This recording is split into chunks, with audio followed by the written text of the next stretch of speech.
ơi, con làm gì?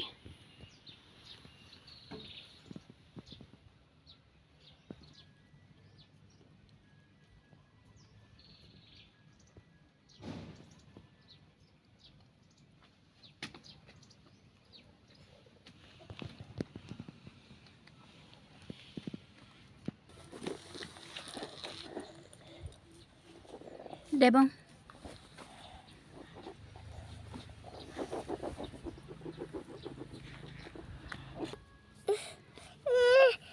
Sao con không xem của con? Con đi xem của ba nhé. Thật. Để đi xem rau của ba đã.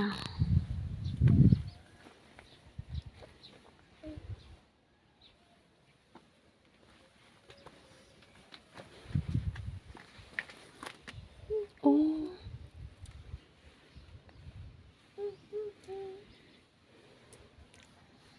Con chó này suýt là hỏng cái cây bầu của ba kìa.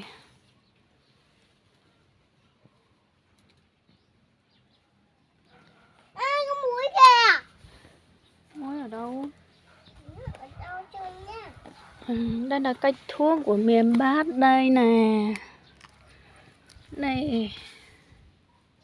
Đây cũng là cây thuốc của miền Bắc luôn. Cái này là gửi bưu điện đó.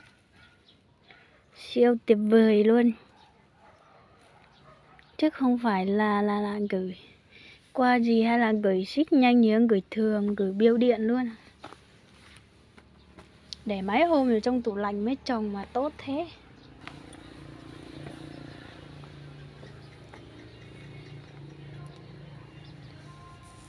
Ôi rau ngon.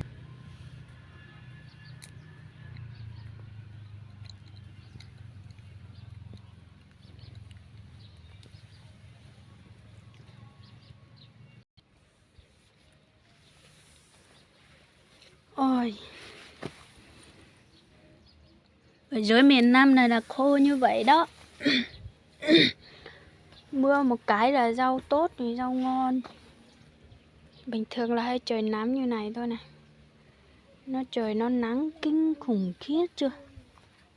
Nó làm cho mấy cái rau này nó bị héo, hỏng hết rồi. Cái kia là ông trồng cái gì ta? Trồng rau bí hay là rau gì thỏ?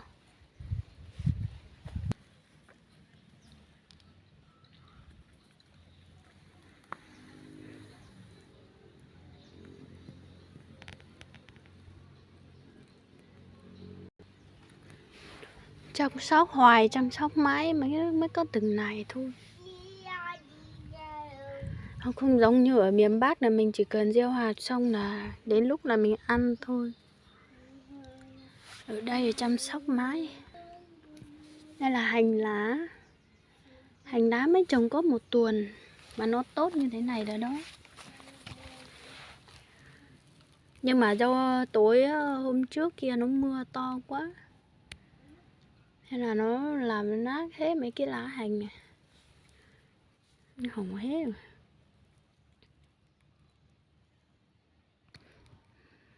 Đây là mấy cái cây đậu bắp. Ăn ngon lắm. Đây cà tí, cà pháo. Nó chuẩn bị héo cái ngọn rồi đi chứ.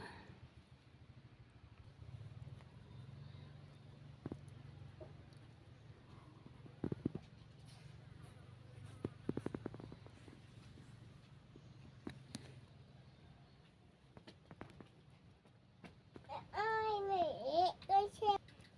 con xem ơi. Xem cái gì? Ô, tay con bẩn hết kìa.